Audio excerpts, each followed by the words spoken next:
I'm sure you'll agree, ladies and gentlemen, that was quite thought-provoking and at times uncomfortable viewing to see what that young man had to go through in that film. The message, of course, was be yourself, but there are 5,000 professional players in the UK, and based on statistical averages for the male population, 10% are likely to be gay or bisexual. So that's 500 footballers, and yet none have come out. Let's discuss this more with our panel. Let's invite you all up. Sophie, Rhys, Mark and Steve, please do come up and join us. And if you do have a question for our panel, then please do raise your hand and we'll get a mic to you. But let's just run you through exactly who everybody is. Sophie Cook here is the official photographer still for Bournemouth and came out as transgender and also works in television now.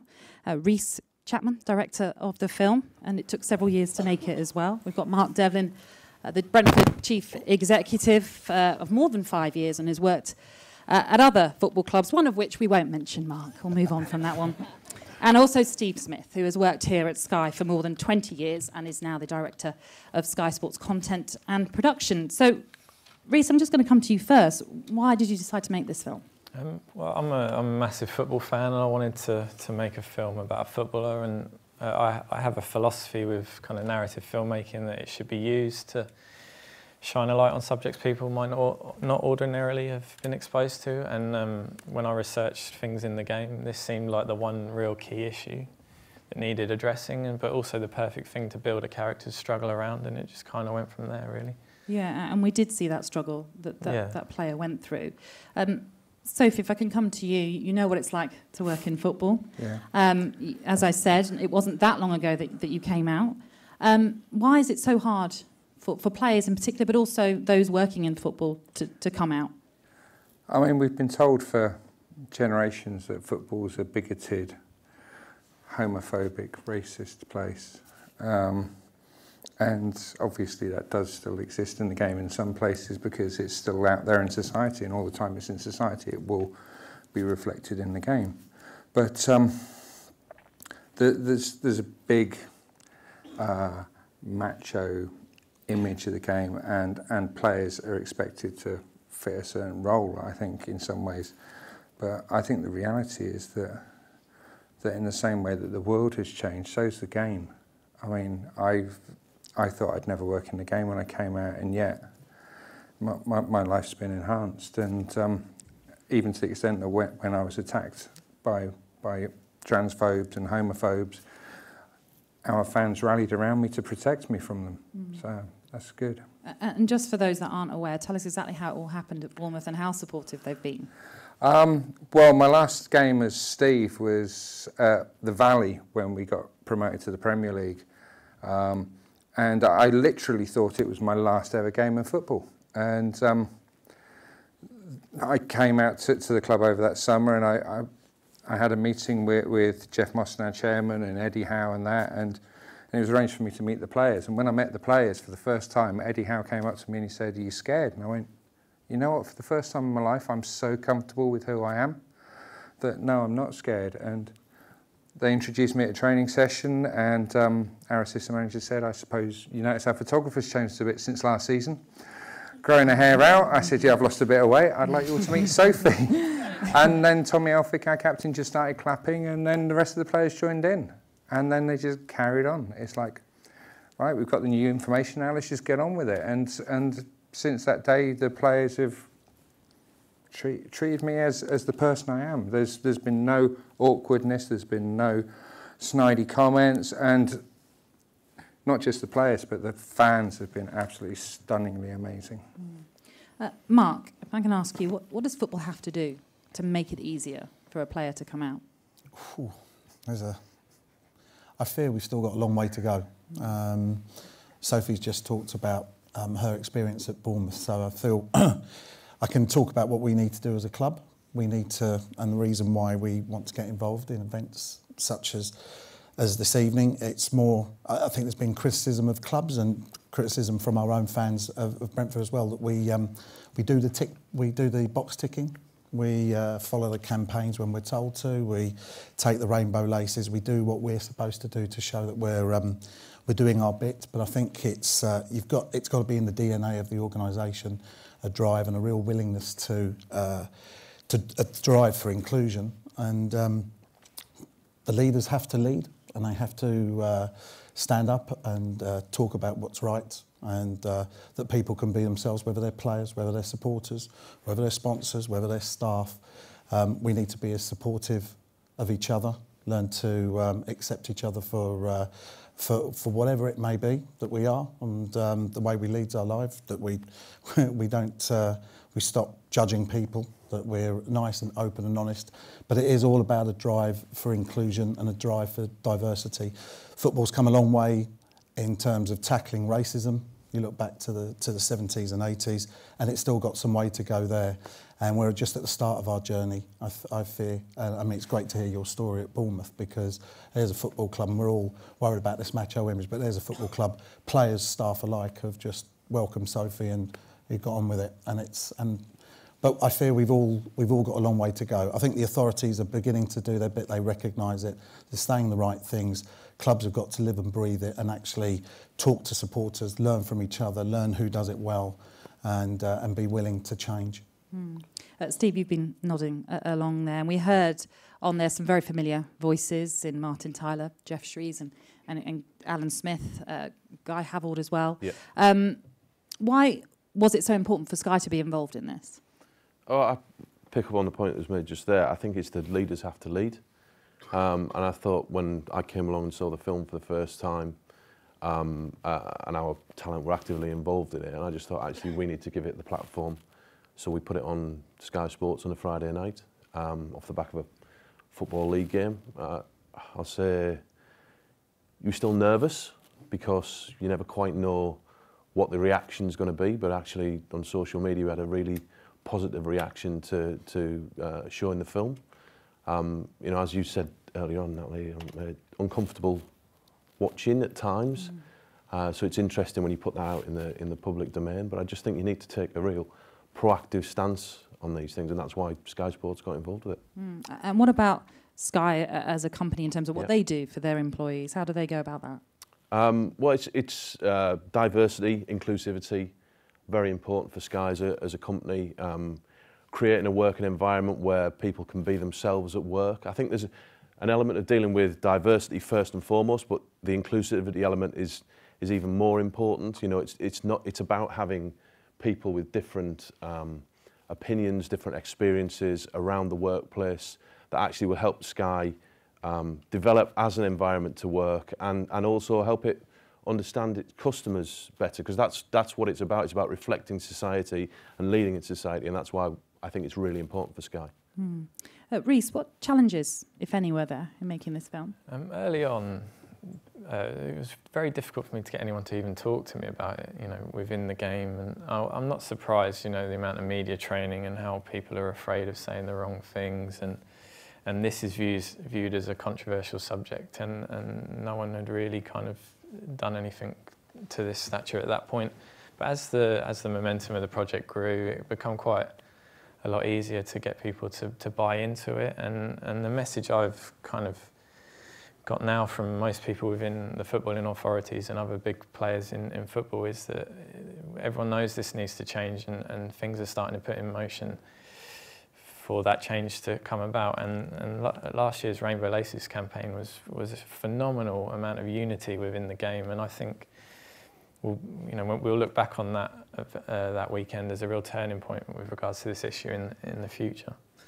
But other than that, the main challenge was making it, really. You know, making a film's It took a long time to make as well. So quite a lot of effort went into raising the money to make it, and then it took about a year and a half to make. But I'm really glad what we've got, and I really think more and more every day that it will make a real difference once it's out in the public domain. Yeah, you mentioned the Rainbow Laces campaign. I know Brentford were involved with that. Sky also very much involved. Mark, why is that so important to be involved in a campaign like that? Clubs are the drivers of community. We can shape opinion, and the thought of not being involved in a campaign such as this is pretty abhorrent, really. I couldn't imagine any club not taking the opportunity to show that they support change, that they want to support people, as I said earlier, want to support fans, staff, players. it's so important for clubs to come back. You know, clubs are leaders in their community, and Brentford is a real community club, as you would know, Natalie. And that's why we have to work so hard with our community, with our own staff, with our playing staff, management team, leadership group, but also we've got to talk to our fans to understand people's experiences. So we've got to support these campaigns and look at how we can build on those as well, because it is important that you're not just seen as ticking a box, and that's been a criticism that some of our own fans labelled at us. I'm not sure it was entirely fair, but we accept it, and I think it's one of the reasons why we've got an inclusion working group that includes fans, because they're helping us to change the way we do things and how we can improve. And what about reporting homophobia? How can we do that? Reporting homophobia. So it's, there is a Kick It Out app which we advertise all around the stadium, and we're in the process of just also looking at how we can introduce a text service which fans can. I think there's still a reluctance on people to.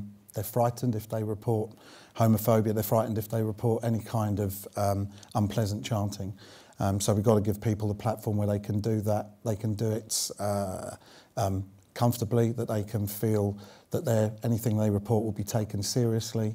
And so, you know, through an app, through Kick It Out app, through the tech service that we will introduce shortly, and they're able to write into the club as well to report things. But I would always encourage fans to do it on the day of the game. Anything that's done after the game is a little bit more difficult to follow up on. Wonder Kid, of course, centred on a player who was struggling with coming out. But, of course, fans also could be gay.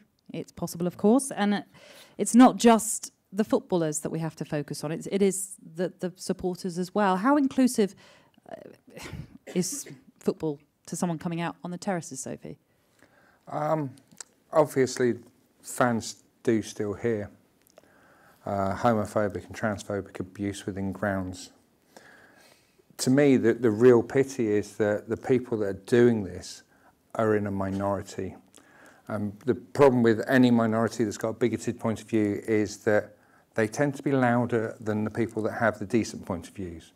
And it's really important that everyone stands up to the bigotry and the abuse, because bad things happen when good people fail to act.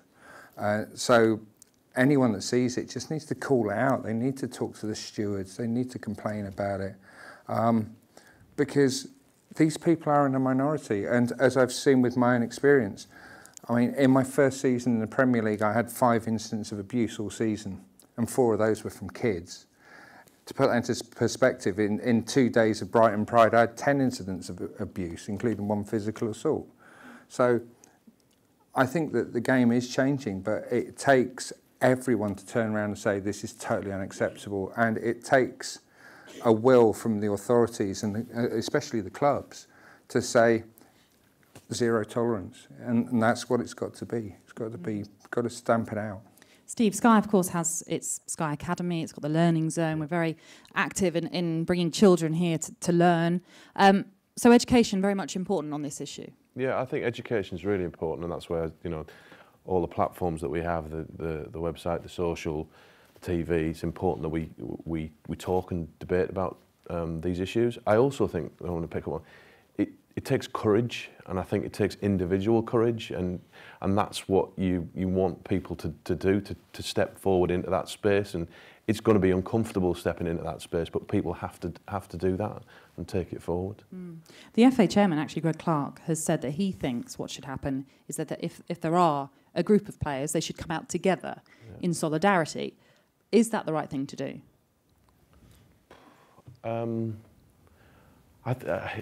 Look, I'm not the right person to talk about that, I don't think, but I think it's down to an individual or individuals, but that's what puts even more pressure on the individuals. I don't know how you would create a situation where a group of people would come together in that way. I don't even know whether, you know, players are comfortable talking about that. And as you know, Reece was saying that, you know, when he's starting to investigate this, you know, people in the game are not comfortable with it, or are they getting more comfortable with it? I think it's a big step, and that's why I think it's the internal courage to bring that forward, and then other people can breed off that. Can I answer that Please one? do, yeah. Since I'm the only person here that's actually come out. Yeah. Well, I don't know. I'm just assuming. Coming out's a very, very personal decision. It's got to be when you're right, and it's got to be an entirely personal decision. And I know that there's football being the industry that it is. People will want to stage manage it. They'll want to media manage it. They want to do all of this. To me, the way I want a player to come out as gay is to just tweet a picture of them with their new husband and go, "We got married!" Because quite frankly, that's what it should be. It shouldn't be a big media show. It should be two people or one person going, "I'm gay." And that's the way I'd like to see it happen. I don't want to see it as a press conference at Wembley Stadium or something, which is what some people try to make it. It's a general question for whoever wishes to answer. I'll direct it at Mark, though. There are some that would say that it would be a risk for a footballer from Leagues 1 or 2 to come out in comparison to a Premier League player who has the luxury of a lucrative contract, and also they might have more support, say, from the public. Would you agree with that? I can understand the thinking behind it. Frankly, talking as CEO of a club, I don't care about the player as long as they can score goals or defend goals or save goals. Don't care what colour skin they are and what their sexual orientation is, to be honest with you. But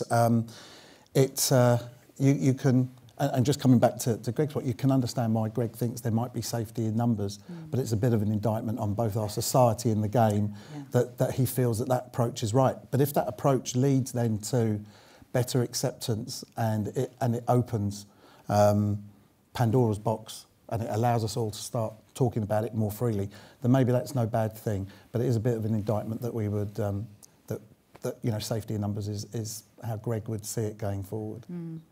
Rhys, what's the feedback been like for the film? Yeah, it's been phenomenal. A lot of people from a straight or a mass audience are really excited about it as a football film.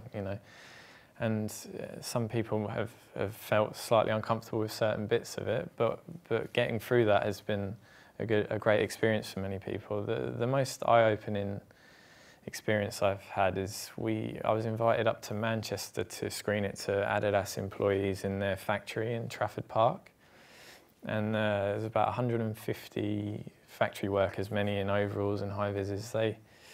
They watched the film and they knew nothing about it other than the fact it was about a footballer, and they were gripped. They were really everyone's eyes were on the screen. During the love scene, there was a few whispers and creaky chairs, but after that, eyes back on the screen, and the Q&A following that was one of the most engaged I've ever done, and it shows me it's not too difficult to recondition people's beliefs. Most people are decent. Bigots will always exist in a minority. But most people, are decent, and that's why it's important for clubs like Brentford and companies like Sky to be visible in supporting this, because that can help people become more accepting and program people to welcome gay players. And Sophie, how important is a film like this to the LGBT community? This film's vitally important to the community, because in the same way that the society may have bigoted views towards LGBT people, there are LGBT people that don't understand football. I mean, when I came out, I had friends that begged me not to go back to football. They said, "Don't, it's going to be too dangerous, you're going to get so much abuse." And I just thought, you know what, I've got to do this. So I think the education works both ways, and I think that every time an incidence of homophobia happens and fans react supportively, that sends out a message to the LGBT community saying, you know what, we're not out of bounds, come watch games, come and participate in games. Because it's the world's game. We want everyone to be involved. We want LGBT people involved. And Mark and Steve, here at Sky and at Brentford, there are groups that are LGBT groups. Tell us a little bit, first of all, Mark, about the relationship the club has with that group. It's a growing relationship, really. alluded to it earlier, it's in its infancy. We've got members of supporters groups, including LGBT, working in our inclusion group, because it is all about learning. We don't, I don't think any of us can say that we fully understand what we need to do to make this thing work, to be open. And we need to be able to talk to people who've been through their experiences and who can offer us their advice and their guidance. So it's a group that's met a couple of times. As I say, it's in its infancy, but it's growing all the time, and it's led to the fact that we're involved in events such as tonight, and it will only go from strength to strength, I'm sure. And you know, we've got a good group of supporters at Brentford. As Reece says, most people are decent. Football supporters are decent. There are always the occasional bigots and idiots amongst every group in society. Football's no different. It's all about making sure that their voices aren't heard and that the voices of the majority are heard. So working with it's in its infancy, but really pleased with the way it's moving forward and the learnings we're getting from it. And Steve, the same here, that we have the LGBT group here. Yeah, I was going to say, so Rainbow Laces, well, actually Reece's film really kicked it off for Sky Sports. That then gathered momentum through Rainbow Laces, and you know, covering it across sports news, covering it across Soccer AM, Soccer Saturday, the live games, goals on Sunday, you know, right across the weekend, and seeing the way that all the clubs responded around it was really positive. I think there's the bit where I think there's still the fear of saying the wrong thing and making mistakes, but I think you know very well, Natalie, that we make mistakes in journalism. We make mistakes, but we learn from those mistakes and we help improve and learn from the education side of things. So I think we've just got to keep going with that spirit of communicating, understanding, learning and improving. And I think that's what we try to do within Sky and Sky Sports, in sort of telling the stories and, you know, putting forward the messages that we believe in.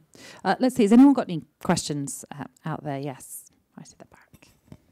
Hi, my name's Chris. For 10 years or so, I was running the Gay Football Supporters Network. In fact, we saw an early draft of Reece's film, so I'm delighted it's been really successful.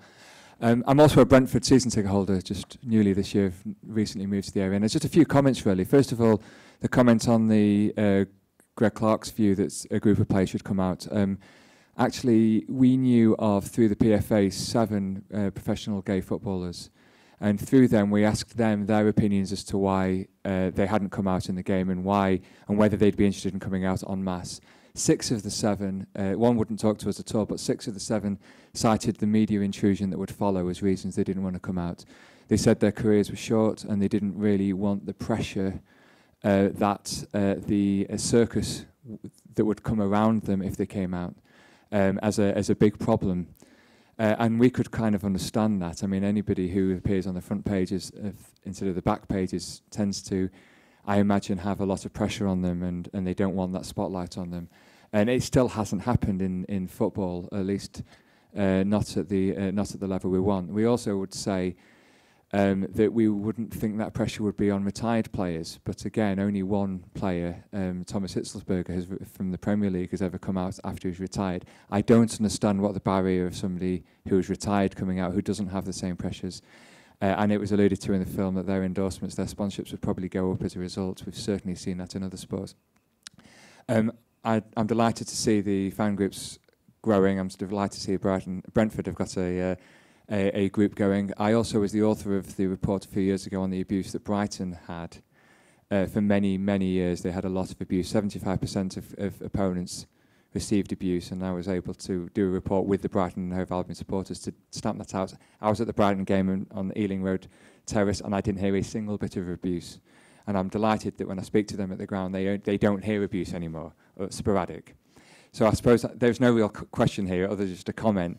But I'd like to actually commend the players here today as well, because 10 years ago when we first tried to get players to engage with us and talk to us, they were terrified. So even seeing players in the crowd today, in the audience today, is fantastic. To see players wearing rainbow laces, to see a chief executive of a club on the stage here talking about it, to hear stories of players applauding somebody who's come out from the trans community, is excellent. There's a lot of steps being made. There's a barrier here that hasn't yet to be overcome, and I think we all need to work together to try and overcome that last barrier. So no real question, just a comment. Thank you. It was a good comment. I don't know if anyone wants to react to that or... Well, firstly, Chris, thanks for being a season ticket holder. Welcome. Welcome. Interesting, the Brighton game that you talked about, because a couple of years ago when we played Brighton, I did receive a couple of emails saying that the normal chant aimed at Brighton fans was sung, probably from Ealing Road. They do most of the singing, I'm told. And we did speak to supporters groups about that. And funny enough, the experience you found of no chanting when we played Brighton this year, probably no one could actually breathe during the game, the goals were going in all over the place, was just a small way of, a year later, same game, and I was delighted to hear that, in fact, someone wrote into me to say that they were so pleased that they hadn't heard anything, given that it had been reported the previous year. It's only a small victory, but it's just a small step in the right direction. I'm glad it was noted, and thanks for letting us know. Yes, sir. I can see you. Yes, good evening. Good evening, panel. Good evening, Sophie. We have met before. My name's Peter Clayton. I'm Chief Executive of the Middlesex FA. I'm also on the FA. I'm one of the old farts now. I'm one of the vice presidents, an ex-senior referee. I was able to come out in 2001. And just a bit of positivity, if I may. In an organisation like the Football Association with a lot of senior people, when I came out and people knew I was gay, I was half expecting them to think, well, he's obviously happy because of their interpretation of that word. But I must say that there has been a very positive reaction, certainly as well in the Middlesex FA, my staff team and so forth. And I think at local level, at grassroots level, there is a great deal of movement now. We did mention about reporting and so forth. That does happen. I was chairman of Stonewall Football Club. I've got the current chairman next to me here. And one of the things that we have been noticing, there are more cases being reported to us, not only of homophobia, but racial discrimination as well. And although that may sound negative, I think the positive thing is that there is now a willingness to make those reports because people do know that they are being dealt with, investigated, and people who are making such comments are being sanctioned appropriately. Hopefully, the numbers will go down in the next few years. Now, I know this isn't addressing what the purpose of the film was, which is the players coming out of the top level. And I have to say, it was a very, very powerful film. And when it finished, I just thought to myself, I hope there's a sequel, because that would be a further positive move. But like I said, I just wanted to leave on that positivity that things aren't bleak and dark all the way through the game, and it's surprising, I suppose, in some respects, of where support is coming. Thank you very much. Again, if you do have any questions, please do put your hands up. But Mark, I was going to come to you, and although it's not to do with homophobia, Alan McCormack, if you're not aware, a Brentford player, had disciplinary action against him by the EFL for sexism, and he was banned as a result. What did the club do to address that? And then going forward, what do they do with the players about education? The PFA, the LMA, and the clubs themselves are all involved in ongoing education of their players and their staff. So, as you say, Alan was found guilty and was suspended for a number of games, and we did say at the time that the club would take action, that would remain confidential. So I think it's only fair to Alan that it remains confidential. That's what we said at the time, but rest assured that the club took what we felt was the appropriate action, and we were happy with the stance we took. So I think you find that the players are, from when they first enter the game, there's an ongoing education for the players, and the clubs have a responsibility to carry that on as well. I don't know if anyone else has got any more, I guess. Thank you. Yeah, good evening. My name's Wayne Matthews. I'm from Hounslow Police. My question is, I wonder, we focus very much on the male aspect of the game. I don't know if the situation is the same in the female football league, whether you've got underrepresentation of gay players, and I wonder if there's any lessons that could be learned from them as opposed to focusing primarily on the men's game? So we were fortunate enough to have Casey Stoney in a previous Q&A that we did, and I've done some research into the game with Lindsay England from Just a Ball Game. It's been very helpful in educating me on the women's side of the game, and it is still a problem in the women's game, although more people have come out. But the reason we decided to shine a light on the male side of the game is because of its popularity and in the hope that it would make more of an impact. But I think 14 players out in the World Cup women, and there are 500 players, so statistically that's still it's below par really. But I think as women's popularity, the women's game's popularity increases more and more, we'll see them paving the way. Really. But why do you think that is? Is it because simply football is masculine and that's how we see it? Perhaps,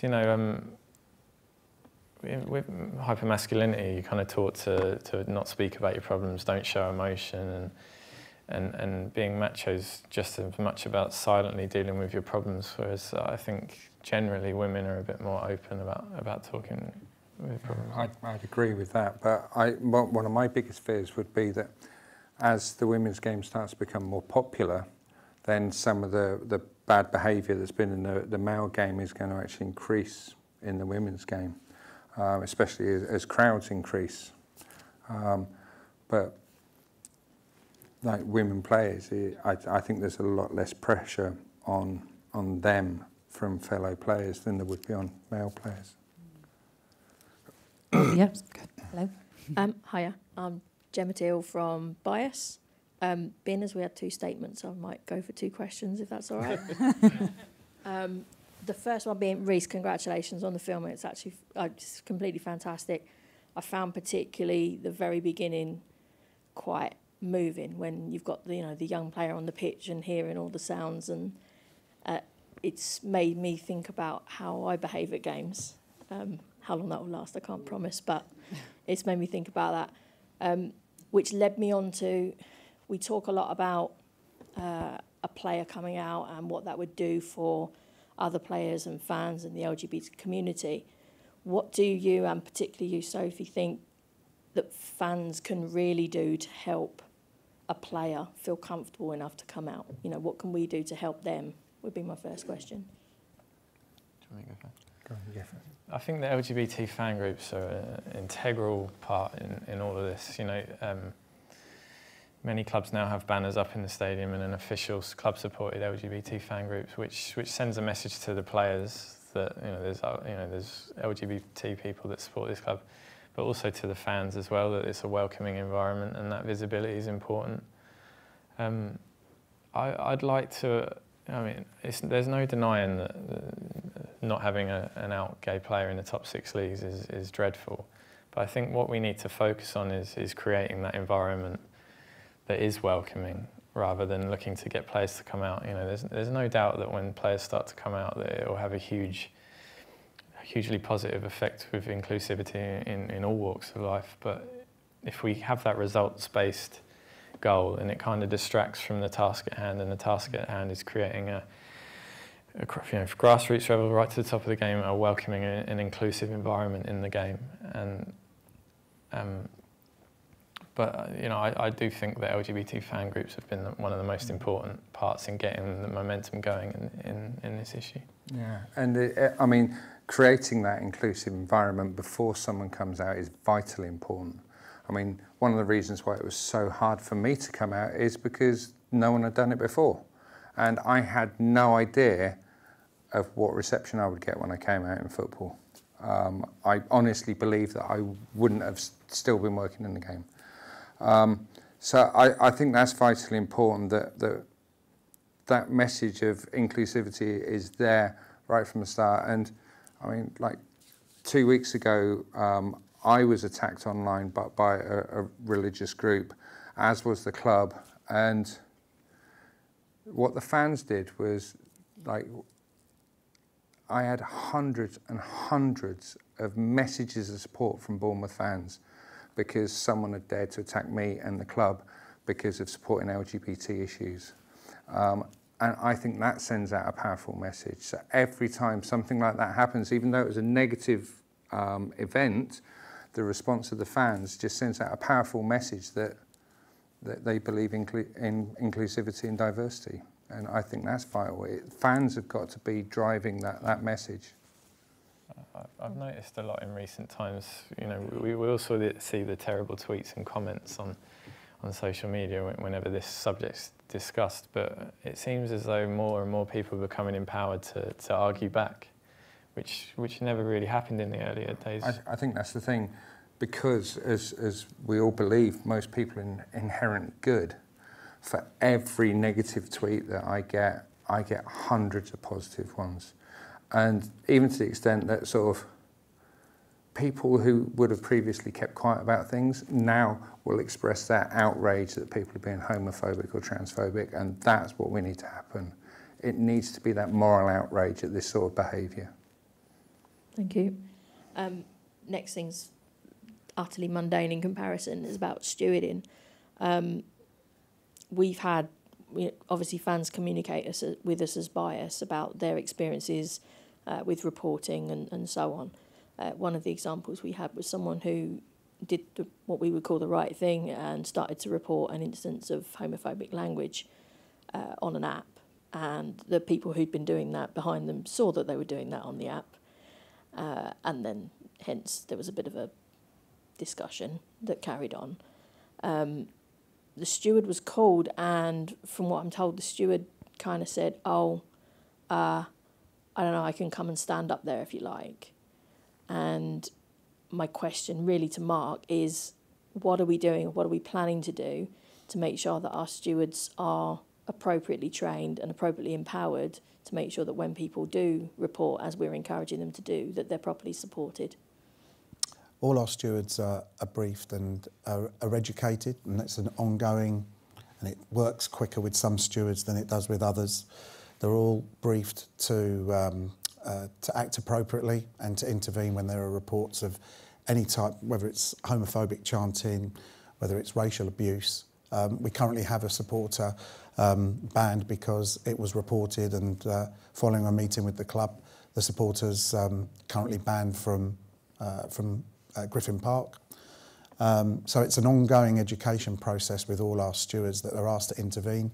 Many of them have body cams, so we can, I think I refer back to the Brighton chanting. We sent stewards into the area to try to capture evidence of it, because without evidence it's very difficult to take action. But where we can take appropriate action, and the appropriate action might be a steward pulling a supporter to one side and convincing them of the error of their ways and the bad judgment, and basically how daft they look and how inappropriate it is, and remind them of their circumstances. Where we think if we are able to engage the fan on that level, we think it's a success if the fan is then not subsequently removed because they put up an argument. And it's something that we do have, you know, Sophie talked about it earlier. There is really a zero tolerance policy, but we need to encourage fans to report it at the time, have the courage to report it, which isn't easy. And all I can do is assure you that our stewards will act appropriately. We've got the mechanisms in place. They're educated and briefed on an ongoing basis, and we will just get better and better at that. You know, utopia will be when our stewards can actually turn and watch the game because there's nothing going on behind them. Legally, they're not allowed to because they've got to watch the crowd. I mean, my operations manager in here has probably just turned. But so it's there is an ongoing process there, Gemma, and we won't always get it right. And some stewards are better and more engaging than others, and we're slowly but surely trying to develop that. Okay, we've got time for two questions: the man in check shirt and then the man in the blue tie. So thank you. Again, great film, absolutely fantastic, and been really looking forward to come to it. I've got a couple of questions, and it's following on from what Gemma, or just one question actually, that come from. No, I said one question. That's what I meant. It's following on from what Gemma had said there, and it's just coming to the reporting situation. I'm a Black Brentford fan, and in particular in the 80s, I went through a very bad time at Brentford. A lot of racism, and I didn't feel that I was supported by the club at all through the 80s and in the 90s as well. terrible time on the terraces as well, and obviously terrible abuse aimed at the players. As Marcus said, things have improved somewhat in the past years.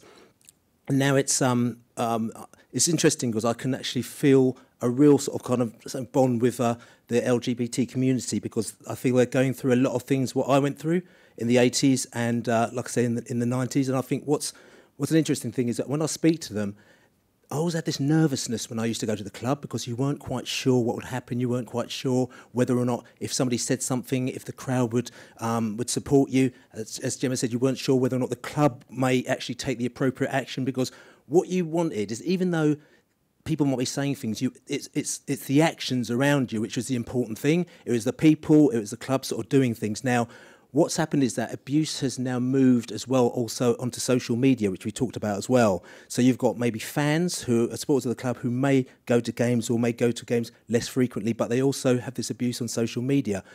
I'm just wondering how the club deals with this, how they deal with fans that deal in that area as well as on the terraces, and what's the difference between free speech, as people say, because it's like, I could say what I want, you know, and actually abuse and there's an ethos of the club. Where does the ethos lie? Do they sit down and just say, I'm going to turn a fine line, we're not going to have it, we're going to ban these people? Or how do you deal with that, Mark? Interesting point, Billy, really, because social media is it's a fantastic tool, and it's also, to be honest with you, it's a real pain in the backside as well, to be honest. And our media team do monitor social media. They monitor as much as they can. They can't always monitor everything on there. They look to see, they tag players, they tag to see what's being said about players, the club, opposition. And from a personal perspective, what I would say to you, Billy, is that if we have a fan and it's not one of these, sort of fake accounts, and they're committing any kind of abuse, whether it's racial or homophobic, whatever it may be, we will contact Twitter, maybe the relevant authorities as well, to see what action we can take about it.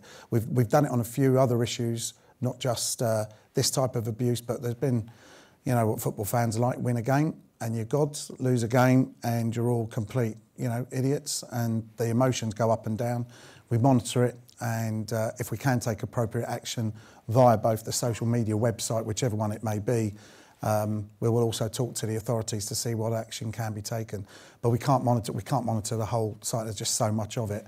So where it's tagged to Brentford or tagged to a player or tagged to someone who works for the club, for instance, we can look into it and see if there's action we can take. Okay. I guess one thing to say, there is a lot of people that would say it's just banter.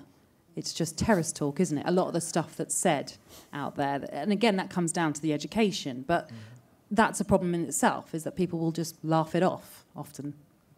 Yeah, and we try to show the way kind of the banter environment works with the training scene there, and also with social media directed, the tweets directed at the player. And I think we often think that celebrities are not real people, and they don't have real feelings, and social media is becoming a real vessel for all kinds of abuse on the whole. So I think these companies that run the social media sites need to put things in place to protect people in the public eye from these kind of things. But there's no reason why fans can't be punished for what they do on social media, because they couldn't do it in real life. So, I mean, I'm ex-Royal Air Force, so I know what banter is. But there's a massive difference between banter and abuse. And just saying that abuse is banter, there's no excuse for it. You wouldn't walk up to someone in the street and say some of the things that people think that they can get away with online, so this shouldn't be a difference. Sir? Oh, right, yes, this must be the last question, because I think we're all thirsty and we're sitting in comfortable seats and you're sitting on very, very high seats in the heat. So it's the last question, I'm sure, about that. It's been fascinating, and I speak as a fan and a supporter of the club, and also as a value to the club. And I think if we all pitch ourselves forward 5 years, and Bournemouth have won the Champions League, and Brentford have won the Premiership, and we're all in new stadia, and I think this question is more for you, Sophie. In 5 years' time, what's the single biggest difference that you feel is achievable as to where we are now, as to where we will be then?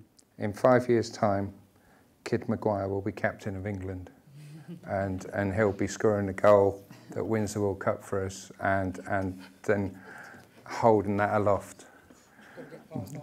Yeah, I think it's more likely that we'll have an out gay player than England wins the World Cup. Well, until Eddie Howe gets the England job, obviously. But obviously I don't want that to happen either. But I like to think that in 5 years' time, we don't have to have this discussion. And in 5 years' time, we don't need Wonder Kid. To me, that's it. Because until everyone's equal, no one's equal. And that's really important to me.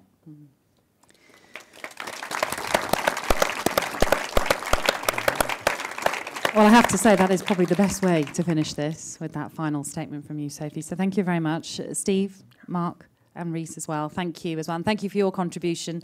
Hope you did enjoy the film. As I said, it really was thought-provoking and at times very uncomfortable to watch. As you alluded to, sir, there are drinks still outside. I think you're very thirsty, so please do go enjoy those and have a discussion and chat about this film, because it was fantastic. Thank you, everybody.